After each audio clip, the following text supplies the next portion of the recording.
खेतों में हरियाली किसान से हैं, देश में खुशहाली किसान से हैं। ये जो देख रहे हैं ना रोशनी बाजारों में आप, ये खूबसूरत सी दिवाली किसान से हैं। नमस्कार, खम्मा गणी, राम राम साहब। वाकई में बहुत ही सौभाग्यशाली होते हैं वो लोग जो खेतों के आसपास जन्म लेते हैं, जिन्हें इस मातृभूमि की सेवा करने का सौभाग्य मिलता है। और आप जैसे मेहनतकश किसान जब इस कार्यक्रम को पसंद करते हैं तो हम भी अपने आप को बेहद गौरवान्वित महसूस करते हैं और प्रयास करते हैं कि आप लोगों के लिए हर बार इस कार्यक्रम में कुछ ऐसा लेकर आया जाए जिससे कि प्रेरणा लेकर आप और भी अच्छे से कार्य कर सकें। जी हाँ, हमारे इस कार्यक्रम की थीम है जैविक, हमारे इस कार्यक्रम की थीम है ऑर्गेनिक। हम लोगों का मानना यह है कि जो व्यक्ति पेस्टिसाइड से, केमिकल के उपयोग से अन्न उगाते हैं वो किसान तो हो सकते हैं पर जय जय किसान नहीं हो सकते, अन्नदाता उन्हें हम नहीं कह सकते। जी हाँ, आज भी हम एक बहुत ही खास मेहमान के साथ हमारे स्टूडियो में मौजूद हैं। अगर आप भी उनसे कुछ बात करना चाहते हैं, अगर आप भी उनसे संपर्क करना चाहते हैं तो 0141 451 5103 पर फोन करके सीधे उनसे संवाद कर सकते हैं। तो लीजिए प्रारंभ करते हैं। राम राम साहब।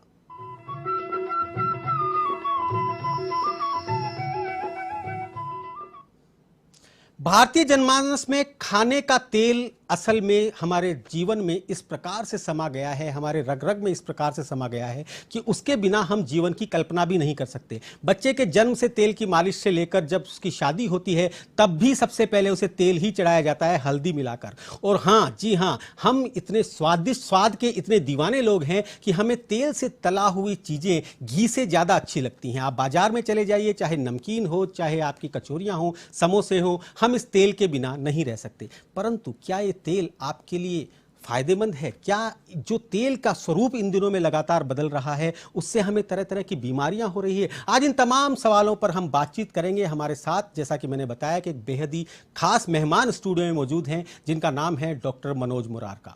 जी हाँ, डॉक्टर मनोज मुरारका खुद अपनी तेल की कंपनी चलाते हैं, उनकी अपनी तेल की मैन्युफैक्चरिंग है। इसके अलावा ये राष्ट्रीय तेल का जो एसोसिएशन है, जिसे national oil and trade association कहा जाता है, उसके सचिव भी हैं। और आज हमें बताएंगे कि क्या है असल में तेल की शुद्धता का राज। और सबसे खास बात यह कि जो हमारे इस कार्यक्रम की मुहिम है, जो इस कार्यक्रम की थीम है, वो ये है कि ये केवल जैविक तेल में विश्वास रखते हैं, ये केवल ऑर्गेनिक तेल को बढ़ावा देने का प्रयास करते हैं। ये कहते हैं किसानों से कि आप भी जैविक उगाइए जिससे कि हम लोगों को जैविक उत्पाद दे सकें। सबसे पहले तो आपका बहुत बहुत स्वागत है। नमस्कार सर। नमस्ते सर, जैसा कि मैंने बताया कि हमारा कार्यक्रम है और हम पूरी तरह से जैविक को बढ़ावा देने की बात करते हैं। सबसे पहले तो मैं आपसे ये जानना चाहूँगा, कहाँ से आपका सफ़र शुरू हुआ, कहाँ से आप तेल के व्यवसाय में आए और कैसे आपने अपने जीवन को जैविक तेल की तरफ मोड़ा? नमस्कार। मैं आपका सबसे पहले तो धन्यवाद बोलूँगा कि आपने इतने बढ़िया प्रोग्राम में मुझे इसका हिस्सा बनने का मौका दिया है। देखिए, हमारी शुरुआत सन 1945 से हमारी फैमिली एडिबल ऑयल्स के बिजनेस में है जी। और 95 तक हम लोग यूजुअली एडिबल ऑयल से रिलेटेड बिजनेस फैमिली कर रही थी। परंतु 95 में जब ग्लोबलाइजेशन स्टार्ट हुआ जी, तो अचानक बाहर के तेलों की इंडिया में बाढ़ आ गई और उस समय इम्पोर्टेड प्रोडक्ट का इतना क्रेज़ था कि इम्पोर्टेड ऑयल्स को भी हमारी यहाँ की जनता ने हाथों हाथ लिया।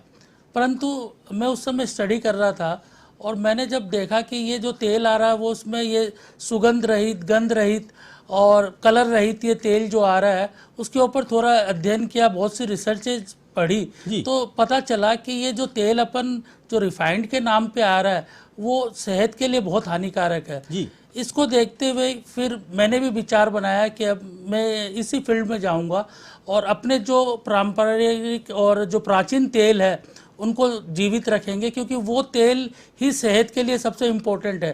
सिर्फ तेल, मात्र नाम से तेल होने से उसका काम नहीं हो जाता है।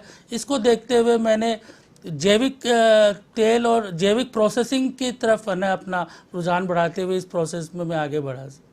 मुरारका जी, हम कह रहे हैं कि बाहर से जब तेल आए उन लोगों ने कहा कि हमारा जो तेल है वो चिपचिपा नहीं है, हमारा जो तेल है वो गंध रहित है, हमारा जो तेल है वो साफ है, सुंदर है, अच्छा है, स्वादिष्ट है और आपकी सेहत के लिए बहुत फ़ायदेमंद है। जबकि बात अगर हम पुराने दिनों की करें, जब हम लोग तेल लेने के लिए कोल्हू के उसमें जाया करते थे या घानी में जाया करते थे और अब एक स्टील की बाल्टी लेकर जाया करते थे, उसमें तेल लेकर आते थे, उसमें बनी हुई चीज़ें, उसमें डले हुए अचार, उसमें बनी हुई सब्जियाँ, ये सब तो कई सालों तक खराब नहीं होती, कई दिनों तक खराब नहीं होती थी, और आज जो तेल लेकर आते हैं उनसे बने हुए उत्पाद तो कुछ ही दिनों में खराब हो जाते हैं। तो फिर शुद्ध कौन सा हुआ? नहीं, आप एकदम सही बोल रहे हैं। एक्चुअली में जो भी रिफाइंड तेल है उसकी जो विधि है बनाने की, जी उसमें अगर अपन ने जैविक प्रोडक्ट भी यूज़ किया जी। है, परंतु उस विधि से रिफाइंड तेल की जो बनाने की विधि है उससे उसकी जैविकता की जो गुणवत्ता है वो करीबन एकदम ख़त्म हो जाती है जी। और हकीकत में वो एक हानिकारक तेल बन जाता है, क्योंकि उसमें हेक्सिन की मात्रा भी रहती है।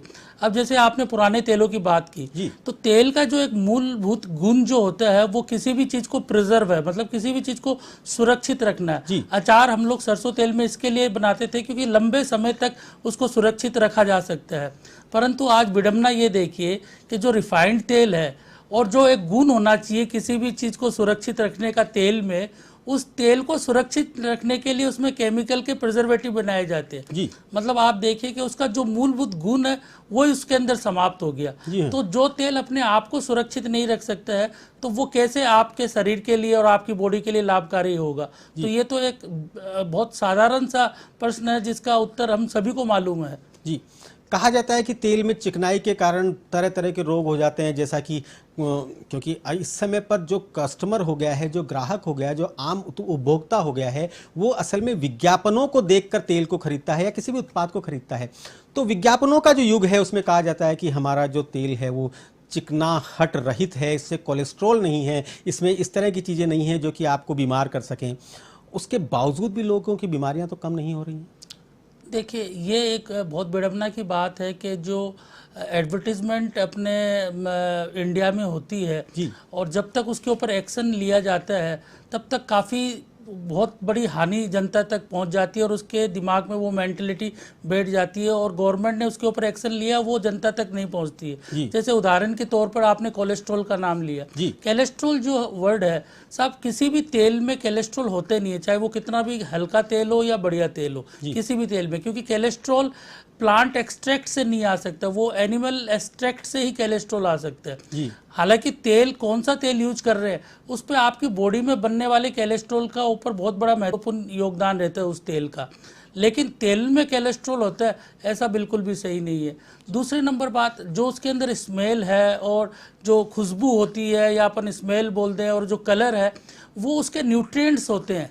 आपने समझ लीजिए, मैं एक उदाहरण आपको दूं कि आपके पास एक चंदन की लकड़ी है जो 5,000 रुपये केजी है और एक बबूल की लकड़ी है जो 5 रुपये किलो है।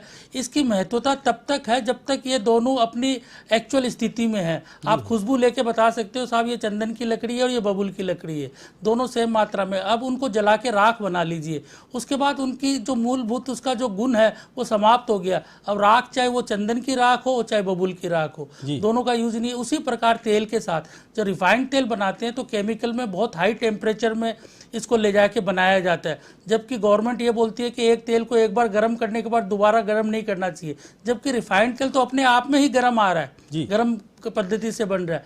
तो इस कारणवश ये जो भ्रांतियां फैलाई गई है तेल के नाम पे, और इससे आज बहुत सी नई नई बीमारियां पैदा हो रही है जिसमें तेल का एक बहुत बड़ा इंपॉर्टेंट रोल हो जाता है। जी।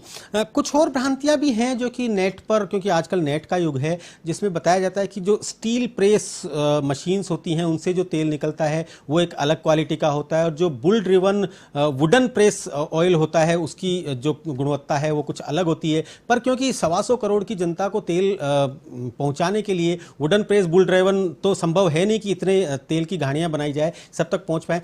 क्या राज है इसमें? क्या वाकई में फर्क होता है इन दोनों की प्रोसेसिंग में? देखिए, सबसे पहले तो मैं बताऊंगा कि तेल दो प्रकार को अपन अगर ब्रॉडली डिवाइड करें तो तेल को दो प्रकार से अपन डिवाइड कर सकते हैं, एक रिफाइंड ऑयल्स और एक कोल्ड प्रेस ऑयल। तो रिफाइंड ऑयल्स तो देखिए आपको घर में भी नहीं रखना चाहिए। मैं अपने घर वालों को ये सलाह दूंगा कि आप घर में भी नहीं रखना चाहिए। हालांकि मैं इसकी ट्रेडिंग करता हूँ लेकिन मैं फिर भी ये सलाह देता हूँ कि साहब इसको यूज़ नहीं करना चाहिए। अब कोल्ड प्रेस है, इस कोल्ड प्रेस को बनाने के भी यूजुअली जो ज़्यादातर यूज आ रहे हैं वो 3 मेथड है। एक तो वुड से बनाया जा रहा है कोल्ड प्रेस, दूसरा आपने जैसे कहा कि स्टील से है, और तीसरा नंबर प्लास्टिक से है। प्लास्टिक की भी प्रेसिंग मशीन आती है जिससे ये तेल बनता है। तो इसमें देखिए सबसे उत्तम तो वुड प्रेस वाला है, उसमें कोई दो राय नहीं है। जो वुड की प्रेस से बना हुआ तेल है वो सबसे उत्तम है। सेकेंड वाले स्टील आ गई और थर्ड नंबर प्लास्टिक आ गया। फिर भी मैं ये बताना चाहूँगा, ये चाहे तीनों विधि में हालांकि पहला वुड है, दूसरा स्टील है, थर्ड प्लास्टिक है, परंतु ये तीनों विधि से भी बना हुआ तेल रिफाइंड तेल से कई गुना बेटर ऑयल है। जी, तो क्यों रिफाइंड तेल की ज़रूरत क्यों पड़ी थी? रिफाइंड तेल कहाँ से आया? रिफाइंड तेल हिंदुस्तान में तो था नहीं। देखिए, हकीकत बात यह है कि अपने इंडिया में पूरा वुड प्रेस ही था जी। हालांकि छोटे छोटे गांवों में घानियाँ लगी हुई होती थी, काफ़ी मात्रा में घानियाँ लगी हुई थी।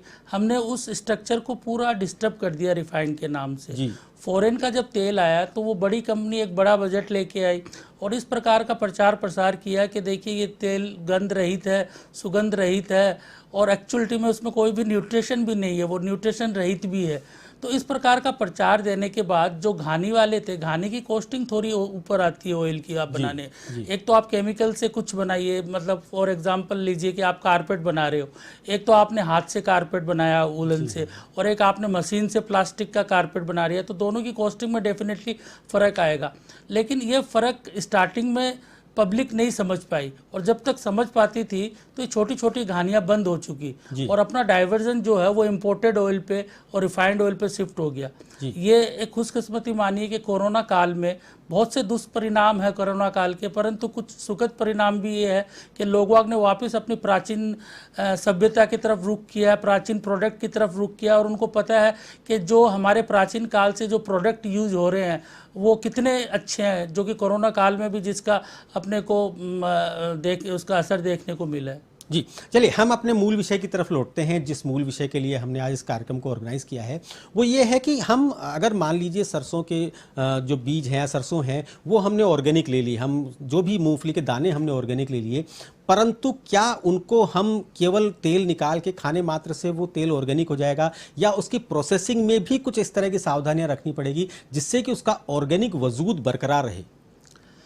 देखिए, ये बहुत ही इम्पोर्टेंट, और आपने जो सबसे ज़्यादा भी जनता में इसका कन्फ्यूज़न है कि वो ऑर्गेनिक प्रोडक्ट, ऑर्गेनिक चीज़ ले आते हैं जबकि उसके प्रोसेस पे ध्यान नहीं देते, जबकि हकीकत में हम इसको ट्रिपल पी बोलते हैं कि पहला है प्रोसेसिंग, फिर पर्सन, फिर प्रोडक्ट, थर्ड नंबर पे प्रोडक्ट आता है। अगर आपने प्रोडक्ट बहुत बढ़िया ले लिया, ऑर्गेनिक ले लिया, लेकिन आपकी प्रोसेसिंग इनऑर्गेनिक है, तो आपकी ऑर्गेनिक होने का कोई यूज़ नहीं रहा। और अगर प्रोडक्ट थोड़ा सा अनऑर्गेनिक है, हालांकि आज की डेट में मैं यही चाहूँगा कि ज़्यादा से ज़्यादा हमारे किसान भाई ऑर्गेनिक की तरफ रुझान करें, क्योंकि इससे ना आप जनता का भला कर रहे हैं, बाकी आपकी इनकम में भी इसमें बहुत ड्रास्टिकली बहुत अच्छा असर देखने को मिलेगा। फिर भी लेकिन ऑर्गेनिक प्रोडक्ट का प्रोसेसिंग आपने गलत कर दी तो आपने ऑर्गेनिक की जो भी गुण है वो सारे नष्ट कर दिए। और अगर प्रोडक्ट थोड़ा अनऑर्गेनिक है, क्योंकि आज की डेट में सभी को ऑर्गेनिक प्रोडक्ट मिलना अभी असंभव है, इसके लिए कुछ साल लगेंगे। अगर आज भी हम पूरी जोर शोर से इस पे लगे तो प्रोडक्ट अगर थोड़ा हल्का है लेकिन प्रोसेसिंग आपने ऑर्गेनिक कर दी तो भी आप उसमें ऑर्गेनिक के बहुत से गुण पैदा कर सकते हैं। जी, तो जिस तरह से आप लोग कर रहे हैं, आपकी क्या यूएसपी है जिसके कारण कि आप को अवार्ड्स भी मिले हैं, आपको नेशनल अवार्ड भी मिला है?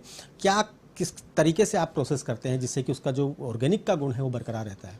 देखिए, हमने कोई भी नई चीज़ का इन्वेंशन नहीं किया, हमने रीडिस्कवर किया कई चीज़ें जो लुप्त हो चुकी थी हमारी प्राचीन काल से, जो तो उसके ऊपर अपन ने अध्ययन किया और देखा कि उसका बहुत बड़ा योगदान है, मतलब आपकी सेहत के साथ। सेहत जैसे आप ऑयल के लिए ले लीजिए तो घानी से जो बनने वाला ऑयल है उसकी गुणवत्ता डेफिनेटली जो रिफाइंड से बहुत ज़्यादा है। दूसरे नंबर देसी घी है। अब अपन देसी घी को मशीन से बनने वाले को भी देसी घी बोलने लग गए, जबकि देसी घी हकीकत में जो बिनोला से बनता है, बिनोला प्रोसेस से अपन बनाते हैं, उसको ही देसी घी बोलना चाहिए और उसकी गुणवत्ता उसी में कायम रह सकती है। तो हमने जो किया वो ये किया कि पुरानी चीज़ों को रीडिस्कवर किया। अब सरसों का उदाहरण ले लीजिए कि सरसों अमूमन जो हमारे किसान भाई भी जानते हैं या जनरल पब्लिक जानती है कि भाई दो प्रकार की सरसों होती है, एक पीली और एक काली, जबकि ऐसा नहीं है। पीली में भी बहुत सी वैरायटीज़ होती है और काली में भी बहुत सी वैरायटीज़ होती है, हर एक वैरायटीज़ का अलग गुण होता है। तो हमने उन अलग अलग वैरायटीज़ के गुणों के ऊपर अध्ययन करके उस प्रकार से तेल बनाया और उनकी जो प्राचीन जो विधि थी उसको जिंदा रखा और उसमें जो भी आज के इंटरनेशनल स्टैंडर्ड है उसके मापदंड में उसको सेट करते हुए, ताकि उसकी जो असली खासियत और खुशबू है वो कहीं नहीं खो जाए, उसको ध्यान में रखते किया। और उसके लिए आज सभी ने हमें प्रशंसा मिली, उसके लिए मैं हम सभी के आभारी हैं। जी हाँ, वाकई में बहुत ज़रूरी है कि हम पुरानी पद्धतियों को जिंदा रखें और समय के साथ कदमताल करने के लिए उनमें तरह तरह के परिवर्तन इस तरीके से करें कि उसका वजूद भी बरकरार रहे और हम नए जमाने के साथ। लोगों ने अपना टेलीविजन सेट थोड़ा सा लेट ऑन किया है, उन लोगों को बता दें कि आज हम तेल से जुड़ी तमाम बातों पर चर्चा कर रहे हैं। अगर आपको भी कोई समाधान चाहिए, कोई शंका है तेल से जुड़ी किसी बात पे, उसकी शुद्धता को लेकर, उसको किस प्रकार से पहचानें, इसको लेकर, तो आप हमें 0141 451 03 पर फ़ोन कर सीधे हमारे आज के एक्सपर्ट से संवाद कर सकते हैं। मनोज जी, आपने बताया कि आप जी इसी प्रकार से, ठीक उसी प्रकार से जुड़ सकते हैं जैसे कि इस समय पर हमारे साथ एक दर्शक गणपत जी हमारे साथ फोन लाइन पर मौजूद हैं। जी नमस्कार गणपत जी, राम राम साहब। राम राम साहब जी पूछिए, क्या पूछना चाहते हैं? आभार है आपका बहुत बहुत। धन्यवाद धन्यवाद। आपका अभी कहना देख रहे थे, जैविक वाला तो अच्छा बता रहे हैं प्रोसेसिंग जी एक मूफा और फूफा करके भी दो शब्द होता है, उनका क्या चक्कर होता है, वो थोड़ा सा उसको भी समझा दे तो हमें आसानी रहेगी। जी जी सर, वही सवाल जो अक्सर लोगों के पास में होता है कि तेल के बारे में विज्ञापन में सुनते हैं और उसके बाद उन्हें समझ कुछ आता नहीं। बताइए क्या है मूफा और पूफा? देखिए, तेल की एक फैटी एसिड प्रोफाइल होती है जी तो उसको अगर ब्रॉडली अपन देखे जाए तो दो प्रकार के उसमें फैट्स होते हैं। एक होते हैं अनसेचुरेटेड फैट्स और एक होते हैं सेचुरेटेड फैट्स। जी अब पब्लिक यूजुअली नहीं समझ पाती कि कौन से फैट्स बढ़िया है। जी तो इसमें जो अनसेचुरेटेड फैट्स होते हैं वो अपनी बॉडी के लिए बढ़िया होते हैं, जो सेचुरेटेड फैट्स है वो अपने लिए अच्छे नहीं होते। तो अनसेचुरेटेड फैट्स जितना कम होगा जिस तेल में, वो तेल उतना ही बेहतर होगा अपने शरीर के लिए, एक नंबर। अब जैसे उन्होंने मूफा और पूफा के लिए पूछा, जी तो आप मूफा और पूफा किसी भी तेल में डाल या उसके बना नहीं सकते, वो उसका एक मूलभूत गुण होता है, उसके अंदर ही होता है। तो जैसे सबसे बेस्ट मूफा और पूफा के जो रेशियो है वो मस्टर्ड ऑयल में मिलता है। जी तो ये जो मूफा और पूफा है ये अनसेचुरेटेड फैट्स के पार्ट्स है। मतलब अनसेचुरेटेड फैट्स के पार्ट्स को फिर दो पार्ट में डिवाइड हो गया, एक मोनी अनसेचुरेटेड फैट्स और एक पॉली अनसेचुरेटेड फैट्स। हालांकि ये दोनों ही फैट्स अपनी बॉडी के लिए बढ़िया है जो अनसेचुरेटेड फैट्स के पार्ट्स होते हैं। तो ये मूफा और पूफा का एक ब्रॉड डिस्क्रिप्शन है। जी मनोज जी, एक और दर्शक हैं जो कि फोन लाइन पर इंतजार कर रहे हैं आपसे बात करने का। जी नमस्कार, राम राम साहब। नमस्कार सर, राम राम साहब। जी पूछिए, क्या पूछना चाहते हैं? सर आपका प्रोग्राम देखते हैं, खेती किसानी के रिगार्डिंग काफी अच्छा आपका प्रोग्राम है, हमें भी काफी मदद मिलती है। और आज का जो ये आपका प्रोग्राम है इसमें एक ऐसा विषय आप लेकर आए हैं जो शायद कहीं ना कहीं सबके मन में ये सवाल होगा। जी बहुत बहुत धन्यवाद। जी मनोज जी से ये सवाल है, जो तेल के हम विज्ञापन देखते हैं उसमें अलग अलग बातें बताई जाती हैं, अब ऐसे ही एक बताते हैं रिफाइंड और डबल रिफाइंड, तो इसमें क्या अंतर है? जी हाँ, वाकई में बहुत कंफ्यूजन है लोगों को हमें वाकई में चर्चा करनी चाहिए। रिफाइंड और डबल रिफाइंड, ये क्या टर्म्स हैं सर? बिल्कुल बिल्कुल, मैं इसके लिए भी आपकी भ्रांति दूर करना चाहता हूँ। देखिए, एक नंबर तो मैं सजेस्ट ये करूँगा कि रिफाइंड तेल आप यूज़ ना करें। अगर कोई ब्लेंड ऑयल भी आप यूज़ कर रहे हैं, जो बाज़ारों में बहुत से ब्लेंड ऑयल मिलते हैं, उसमें भी अगर रिफाइंड ऑयल का यूज़ हो रहा है तो उसको ना करें। दूसरी नंबर रह गई रिफाइंड और डबल रिफाइंड।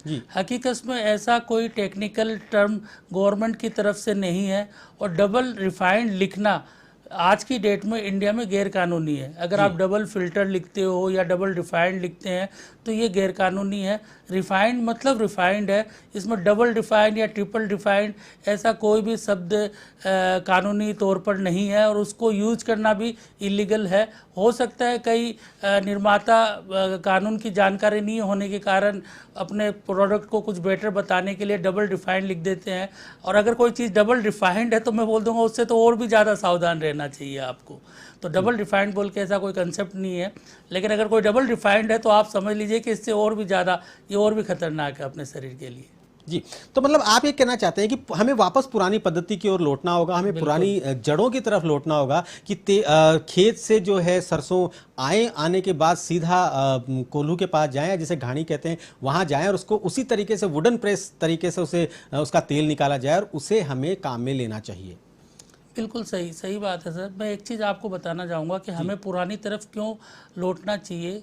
कारण ये है कि ठीक है, हमने आज मॉडर्नाइजेशन में बहुत डेवलपमेंट कर लिया है। एक आपके पास एक ऐसा गजेट है जिसको आप मोबाइल बोलते हो, और अमेरिका में बैठे हुए बंदे से आप 10 नंबर मिला के बात कर सकते हो। हकीकत में बहुत कमाल का आविष्कार है।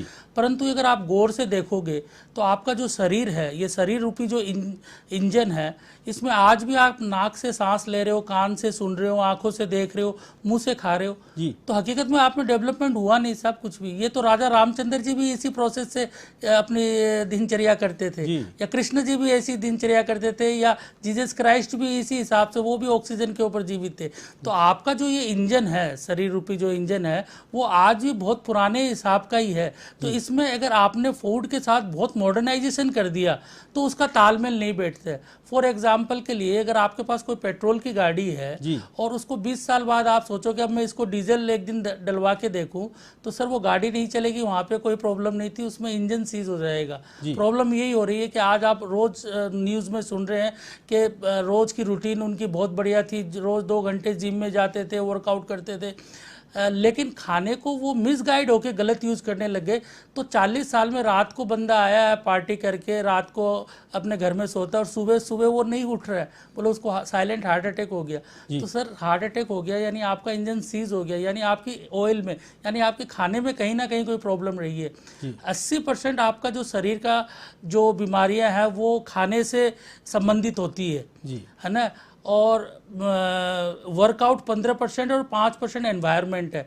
अपन ने 80% को बहुत भ्रांतियों के कारण बहुत गलत निर्णय ले रहे हैं, जिससे आज की डेट में बहुत सी बीमारी है। तो मेरा कहने का तात्पर्य है कि अपनी बॉडी चूँकि बहुत प्राचीन है और बहुत ही सुदृढ़, मतलब बहुत ही एक खूबसूरत अब भगवान ने अपने को देन दी है, तो इसके साथ लिए अपने को प्राचीन चीज़ें यूज करनी चाहिए, उसकी विधि से बनी हुई चीज़ को यूज करना चाहिए। एक और दर्शक हैं जो कि बात करना चाहते हैं आपसे। जी नमस्कार, राम राम साहब। राम राम सर, राम राम जी, पूछिए क्या पूछना चाहते हैं।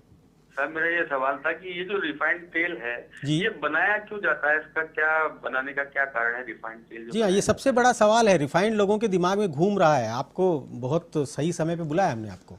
देखिए सर, एक्चुअली पहला जो अपना तेल की इकोनॉमी थी वो छोटे छोटे घानियों के ऊपर डिपेंडेंट थी जी।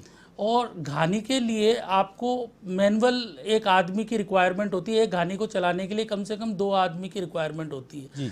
जब बड़ी कंपनीज इनमें आई तो उन्होंने देखा कि इस प्रकार की लेबर फोर्स के साथ वो बड़ा प्रोडक्शन नहीं कर सकती है जी। तो उन्होंने उसका एक हल निकाला जिसमें वो फुल्ली ऑटोमाइजेशन कर दिया, जिसमें मैनुअल बहुत कम यूज आ रहे हैं। प्रोसेस उन्होंने पूरा का पूरा ट्रेडिशनल प्रोसेस को ही एलिमिनेट कर दिया और रिफाइंड ऑयल बना दिया। फिर उसका प्रचार प्रसार इस प्रकार से किया क्योंकि जो घानी बनाने वाला तेल था उसके पास कोई माध्यम नहीं था अपने तेलों को, उसके गुणवत्ता को प्रचार प्रसार करने के लिए बात रखने का समय नहीं मिला, कोई प्लेटफॉर्म नहीं मिला उसका। वो पुरानी पद्धति से उसके पास एक धरोहर की तरह चले आ रहा था, तो उसने उसके ऊपर कभी रिसर्च नहीं की। जब धरोहर की तरह आई, जैसे आज भी कहा जाता है कि भाई आपको अगर कोई कहीं पे कट गया है तो हल्दी का दूध ले लीजिए, तो ये एक दादी ने उनकी दादी ने उनको बताया, तो उसके ऊपर रिसर्च नहीं, और इसके ऊपर गवर्नमेंट ने भी कोई रिसर्च नहीं की और जनरल पब्लिक ने भी नहीं की और निर्माता ने भी नहीं की।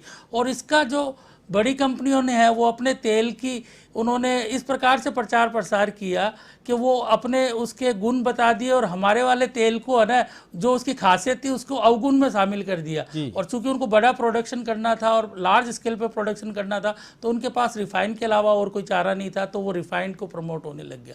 इसके लिए इस रिफाइंड का जन्म हुआ है। जी हाँ सर, क्या ऐसा संभव नहीं है जिस प्रकार से ये भी तेल का जो व्यापार है, जो छोटी घानियों की बात कर रहा हूँ, ये भी बिल्कुल डिसऑर्गेनाइज्ड वे है, और ठीक इसी प्रकार दूध का व्यापार था वो भी बिल्कुल डिसऑर्गेनाइज्ड वे था, परंतु सब दूध वालों को इकट्ठा किया गया, कोऑपरेटिव्स बनाई गई और उसके बाद एक दूध का व्यापार को एक नया प्लेटफॉर्म मिला। क्या तेल के साथ ऐसा नहीं हो सकता? आप तो एक एसोसिएशन के साथ जुड़े हुए हैं। नहीं बिल्कुल साहब, अभी तो देखिए स्टेट गवर्नमेंट और सेंट्रल गवर्नमेंट दोनों ही मतलब इस प्रकार की एग्री इंडस्ट्रीज़ को बढ़ावा दे रहे हैं क्योंकि राजस्थान का भी एग्री जो फील्ड है वो बहुत उनका एक स्ट्रॉन्ग पॉइंट है। तो गवर्नमेंट इंडिविजुअलों को भी बहुत सी सब्सिडी दे रही है, और अगर क्लस्टर में कुछ किसान 15 या 20 किसान मिलकर अगर कुछ इंडस्ट्रीज लगाते हैं तो उसके ऊपर तो बहुत ही ज़्यादा उन्होंने बेनिफिट दे रखा है। उसके लिए मैं स्टेट गवर्नमेंट का और सेंट्रल गवर्नमेंट दोनों का ही बहुत बहुत आभारी हूँ और धन्यवाद देना चाहता हूँ। इसमें क्या है कि बहुत ज़्यादा आपके पास कोई इन्वेस्टमेंट की ज़रूरत भी नहीं है, और जो इन्वेस्टमेंट होगा उसका बहुत पार्ट स्टेट या सेंट्रल गवर्नमेंट भी आपको दे देगी। FPOs के जरिए हम ये काम कर सकते हैं। FBO की तरह भी आप कर सकते हैं, बिल्कुल सही बात है। तो उसमें आप घानी लगा सकते हैं, अपने आसपास का प्रोडक्शन से उसका तेल निकाल सकते हैं। लेकिन सबसे जो एक इम्पोर्टेंट बात मैं और बोलना चाहूँगा कि बहुत जन घानी लगा लेते हैं लेकिन उसके साथ फिल्ट्रेशन सिस्टम नहीं लगाते हैं। ये एक बहुत बड़ी विडंबना है। इस कारण से बहुत सी पब्लिक उसको यूज़ नहीं कर पाती है, और हकीकत बात भी है कि उसमें कुछ कण जो है वो उस प्रोडक्ट के रह जाते हैं, जिसके कारण वो इतना हेल्दी नहीं रहता जितना हेल्दी उसको रहना चाहिए था।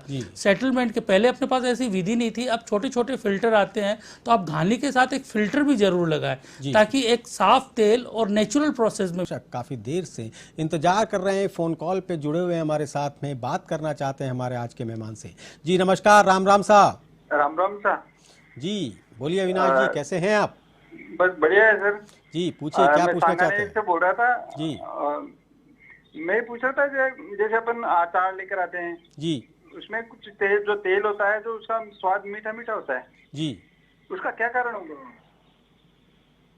तेल अचार कुछ समझ पाए सर आप? समझ नहीं पाए, दोबारा पूछें, क्या पूछना चाहते हैं आप? जैसे अचार का जो तेल होता है जी, उसमें कुछ मिठास ली हुई होती है, वो जो तेल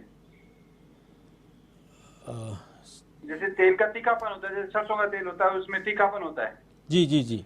उसी तरह जो बाजार से जो हम लोग अचार परचेज करके लेकर आते हैं जी, उसका जो तेल का जो टेस्ट होता है वो जी, ये पूछना चाहते हैं घर में जो तेल हम अचार डालते हैं उसमें तीखापन होता है, लेकिन बाहर से जब लाते हैं तो उसमें स्वाद बदल जाता है, क्या कारण है? कुछ प्रिजर्वेशन जी इनका कारण? देखिए, हाँ, नहीं, इनका क्वेश्चन बहुत वाजिब है। ये बात सही है कि अपन बाजार से जो तेल लाते हैं, अचार लाते हैं, उसमें कई बार उसमें मीठापन महसूस होता है। तो उसका देखिए बेसिक रीज़न यही है कि देखिए वो एक कॉमर्शियल प्रोडक्शन है। अपने घर के खाने का मुकाबला बाहर का कोई भी प्रोडक्ट नहीं कर सकते। घर के अचार जो है उसमें आप शुद्धता मेंटेन करते हो, उसमें बढ़िया से बढ़िया आप तेल डालते हो, सरसों तेल डालते हो, और सरसों तेल कंपैरेटिवली थोड़ा सा महंगा होने के कारण जो भी कॉमर्शियल प्रोडक्शन करता है उसको उस बात का वो नहीं है, उसको अपनी कॉस्ट को भी देखते हुए चलना है। तो उसमें कई बार अलग प्रकार के तेलों का प्रयोग कर लेते हैं। अब उस कारण से उसका जो तीखापन है वो तेलों में महसूस नहीं होता है, तो वो आपको जब कड़वा नहीं लगता तो वो आपको मीठा लगता है। तो उसमें ज़रूर ये है कि उसमें सरसों तेल का प्रयोग शायद नहीं हुआ हो। चलिए डॉक्टर साहब, आप ये बताइए कि आपने बताया कि रिफाइंड तेल नहीं खाना, डबल रिफाइंड तेल तो कुछ होता ही नहीं है, नहीं खाना चाहिए, ये वाला तेल नहीं खाएं कौन सा तेल? ये सबसे बड़ी बात है। कौन सा तेल आप सजेस्ट करते हैं कि ये तेल हमें काम में लेना चाहिए? देखिए, ये एक बहुत बड़ी क्वेश्चन मार्क रहता है जनरल पब्लिक में कि तेल कौन सा खाएं जी। और जो न्यूट्रिशन वैल्यू लिखी हुई होती है वो इस प्रकार से लिखी हुई है कि मतलब यूजुअली एक लेमैन को, मुझे भी अगर तेल के अलावा और कोई प्रोडक्ट आप बताएंगे तो मैं भी नहीं समझ पाता हूँ कि उस न्यूट्रिशन वैल्यू का क्या अर्थ होता है। हकीकत में अगर आप तेल लेने जाएं तो सिर्फ उसकी MRP और एक्सपायरी डेट को ही ना देखें जी, क्योंकि ये दोनों चीज़ें अमूमन गलत नहीं हो सकती है जी। जो आपको देखने वाली चीज़ है वो आप उसकी न्यूट्रिशन वैल्यू देखें। सबसे पहले तो आप उसका इंग्रेडिएंट देखें कि वो सिंगल ऑयल हो। दूसरा नंबर, जो कोल्ड प्रेस ऑयल है उसमें ये बाध्यता नहीं है कि आपको कोल्ड प्रेस लिखना पड़ेगा या फिल्टर लिखना पड़ेगा जी। लेकिन जो रिफाइंड ऑयल है उसमें गवर्नमेंट की तरफ से रिक्वायर्ड है कि आपको रिफाइंड लिखना पड़ेगा जी। तो अगर आप तेल का सिलेक्शन करने जा रहे हैं, या मैं जाता हूं, मैं अपनी बात बता देता हूं आपको, तो मैं रिफाइंड तेल को नहीं लूँगा। अब मेरे पास बच जाते हैं कोल्ड प्रेस ऑयल। तो कोल्ड प्रेस ऑयल में अमूमन 4 ऑयल है। एक पीली सरसों का तेल है, एक कच्ची घानी सरसों का तेल है, एक मूंगफली का तेल है और एक तिल्ली का तेल है। जो मेरा अध्ययन के हिसाब से है वो सबसे कम सेचुरेटेड फैट्स जो होते हैं वो पीली सरसों के तेल में होते हैं। तो पीली सरसों का तेल स्वास्थ्य के लिए और 12 महीने के लिए सबसे बढ़िया तेल है। दूसरे नंबर पे कच्ची घानी सरसों का तेल है, जिसको हम काली सरसों का भी तेल बोलते हैं। थर्ड नंबर पे ठंड में यूज करने के लिए तिल्ली का तेल आप यूज कर सकते हैं, तिल्ली का तेल। और फोर्थ नंबर पे ग्राउंडनट ऑयल है। हालांकि ग्राउंडनट ऑयल जो है उसको अमूमन उपवास वाले दिन यूज करने जाते हैं। फॉरेन में तो ये भी कंपलसरी है कि किसी भी प्रोडक्ट में अगर ग्राउंडनट लिखा हुआ है तो वो उसमें एक मैंडेटरी मेंशन करे कि इट्स कंटेंट पीनट, क्योंकि वो उसमें एक थोड़ी सी एलर्जी की प्रॉपर्टी होती है, तो उसको अमूमन उपवास के लिए सजेस्ट किया जाता है। परंतु फिर भी ये चारों ऑयल आपके लिए बेटर है। तिल्ली को ठंड में खाना चाहिए, 12 महीने आपको नहीं यूज करना चाहिए। पीली सरसों का तेल आप कंटिन्यूस पूरे साल भर, या काली सरसों का तेल आप पूरे साल भर आराम से यूज कर सकते हैं। तो इस क्रम में ये तेल मेरे हिसाब से बेटर है। इन दिनों में ऑलिव ऑयल भी बहुत चर्चा में है, क्या है ऑलिव ऑयल, क्यों ये चर्चा में है और कैसा है स्वास्थ्य के लिए खाने के हिसाब से? देखिए, ऑलिव ऑयल का भी जो एडवर्टीजमेंट पार्ट है वो बहुत बढ़िया रहा है जी। और मतलब ये एक इम्पोर्टेड ऑयल होने के बाद भी बहुत से एजुकेटेड फैमिली में भी अपनी जगह बना चुका है। देखिए, ऑलिव ऑयल मेनली 3 प्रकार के होते हैं। एक होता है एक्स्ट्रा वर्जिन ऑलिव ऑयल, दूसरा वर्जिन ऑलिव ऑयल और तीसरा पोमस। तो पोमस ऑयल तो एक प्रकार से रिफाइंड हो गया, तो वो तो बिल्कुल भी आपको यूज नहीं करना चाहिए। अब रह गए एक्स्ट्रा वर्जिन और वर्जिन ऑलिव ऑयल। तो मैं आपको बताना चाहूँगा, ऑलिव ऑयल नो डाउट कि एक अच्छा ऑयल है, लेकिन सरसों तेल से बेटर नहीं है, क्योंकि सैचुरेटेड फैट्स उसमें करीबन 18-19% है, जबकि सरसों तेल में 6-7-8% तक है। एक नंबर। दूसरा number, olive oil is a edible oil, not a cooking oil. मतलब ऑलिव ऑयल एक खाने योग्य तेल है, पकाने योग्य तेल नहीं। मतलब उसको आप खा तो सकते हो, लेकिन उसमें आप कुछ पका नहीं सकते। मतलब जो इंडियन फूड है, इंडियन फूड के लिए वो ऑलिव ऑयल जैसे आप उसको पकाते हो, चूंकि उसका स्मोक पॉइंट बहुत डाउन होता है, तो वो एक्चुअली ट्रांस फैटी एसिड उसमें डेवलप हो जाती है, जो कि आपके शरीर के लिए बहुत हानिकारक है। तो उसको आप एज ए ड्रेसिंग या सलाद ऑयल की तरह यूज कर सकते हैं। कुकिंग के लिए मैं सजेस्ट नहीं करूंगा कि ऑलिव ऑयल आपको खाना चाहिए इंडियन कुकिंग के लिए। जी, अच्छा, चलिए वापस हम किसानों की तरफ चलते हैं कि अगर कोई किसान अपने यहाँ पे घानी लगाना चाहता है, अपने यहाँ वापस पुराने तरह से अपने यहाँ पे तेल निकालना चाहता है, कोलू का लगाना चाहता है, तो क्या उसे करना चाहिए? क्या किसी प्रकार के लाइसेंस की ज़रूरत होती है? क्या करना चाहिए उसे? देखिए, अगर उसको एक्चुअल प्रोडक्शन में जाना है तो सिस्टमेटिक जाना पड़ेगा। जो भी अपने कानून है उसको फॉलो करने पड़ेंगे, और बहुत इजी है, बहुत डिफ़िकल्ट नहीं है किसानों के लिए। तो खासकर गवर्नमेंट ने बहुत इजी कानून बना के रखे हैं। मतलब आप घानी लगाइए, बहुत लंबा इन्वेस्टमेंट नहीं है। आपके पास एक 20 बाई 20 की जगह आप एक सामूहिक रूप से बना सकते हैं, उसमें 1 या 2 घानी लगा सकते हैं, एक फिल्टर प्रेस लगा सकते हैं, एक छोटा टैंक लगा सकते हैं। इस प्रकार से ये पूरा आपका स्ट्रक्चर जो है वो 5 से 7 लाख रुपए के बीच में कंप्लीट हो जाता है। आप इस प्रोडक्शन के लिए उसमें बहुत लंबा प्रोडक्शन नहीं निकलता है, परंतु 20-30 किसानों की फसल उसमें खपाई जा सकती है। तो आपको एक स्टेट लेवल का ही FSSAI लाइसेंस लेना पड़ता है। इसके अलावा और कुछ आपको ज़रूरत नहीं है, क्योंकि आपका टर्नओवर ज़्यादा लंबा नहीं होता है, तो शायद GST की भी आपको रिक्वायरमेंट नहीं होगी। तो इस प्रकार से आप इसको अगर बिल्कुल ऑर्गेनिक विधि से इसे करते हैं, ऑर्गेनिक प्रोडक्ट काम में लेते हैं, तो कंपनीज हैं जो इस प्रोडक्ट को खरीद सकती हैं। बिल्कुल, आज ऑर्गेनिक का इतना बड़ा मार्केट है, और फॉरेन में तो ऑर्गेनिक मतलब मुझे दुख इस बात का है कि हम तो स्वभाव से ही ऑर्गेनिक थे। मतलब देसी जिसे हम बोलते थे उसे अब ऑर्गेनिक बोलने लग गए एक प्रकार से। तो अपनी इसका बहुत बड़ा मार्केट है। अब जैसे एक खासियत इंडिया को एक बात की और मिल रही है कि इंडिया में आज की डेट में GM जो जेनेटिकली मॉडिफाइड क्रॉप्स है वो अभी अलाउड नहीं है। तो फॉरेन में नॉन GMO बोलकर भी अपने प्रोडक्ट की बहुत बड़ी एक डिमांड रहती है।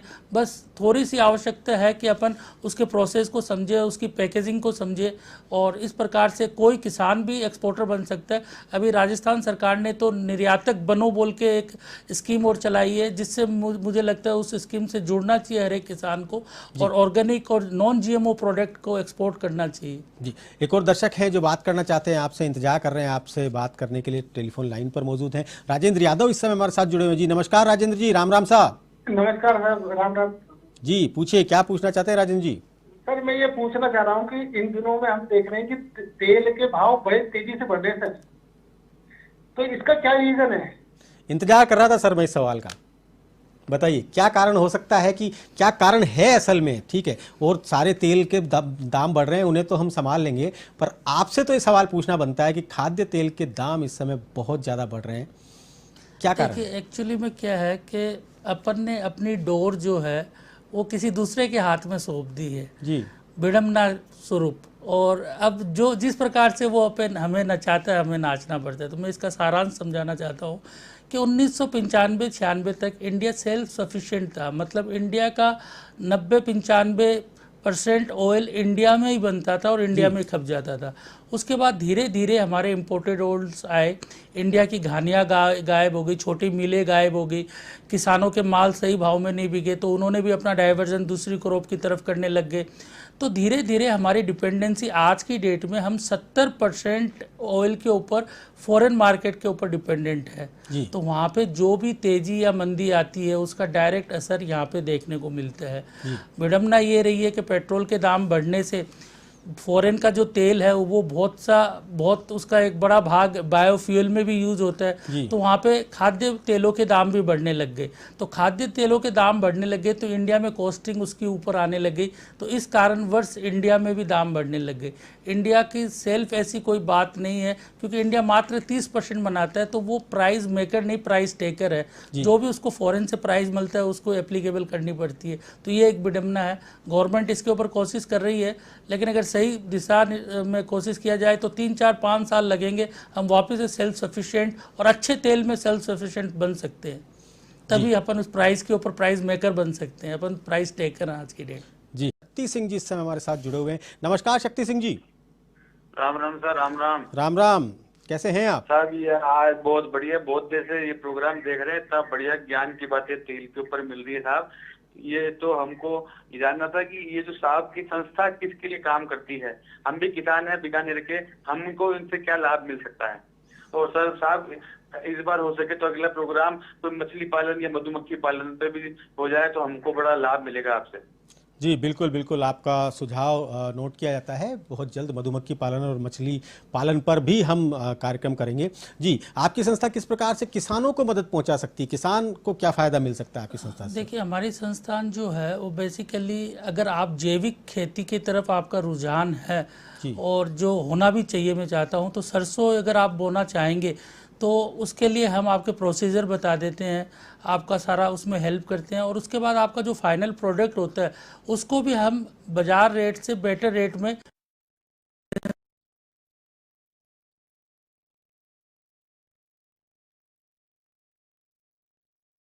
चलिए मुरारका जी, लगभग 11,000 करोड़ रुपए पाम प्लांटेशन के लिए अप्रूव किए हैं सरकार ने।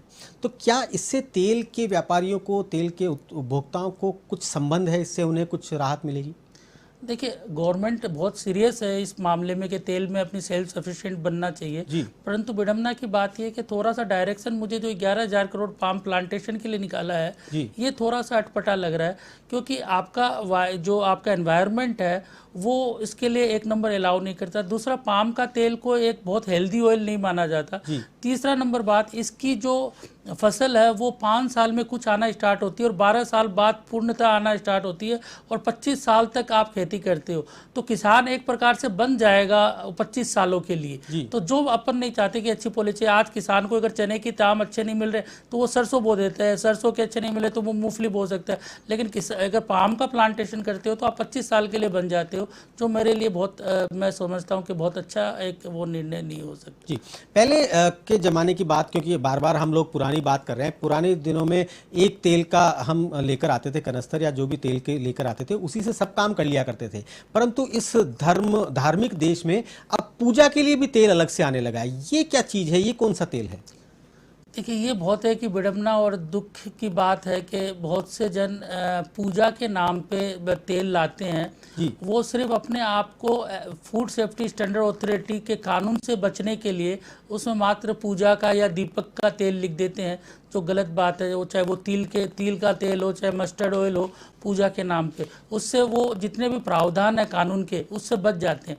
परंतु सबसे विडंबना की बात यह है कि मैंने ये भी देखा है कि जो पूजा के नाम पे जो तेल यूज होता है उसमें अमूमन यूज्ड ऑयल यूज होता है।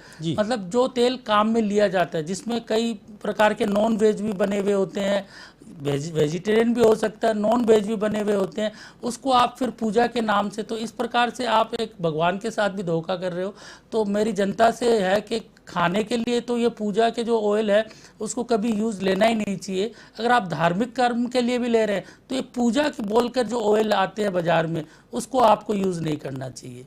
जी, मतलब आपका कहने का मतलब है कि जो तेल काम में ले लिया गया है, जिससे बहुत सारी चीजें पहले तल ली गई हैं, या वो उसके बाद जो बचा हुआ गाढ़ा तेल जो होता है, और उसके बाद सबसे विडम्बना के बाद कि उसमें आप पूजा में काम ले रहे हो, उसमें हो सकता है नॉन वेज भी पका हुआ कुछ भी पका हुआ हो सकता है। सही ये बात है। चीज़ है जी। अच्छा, ब्लेंडेड ऑयल भी एक टर्म आती है। मैं चाहता हूं कि आज आप आए हैं तो हम सारी चीजों के सारे कंफ्यूजन दूर कर लें।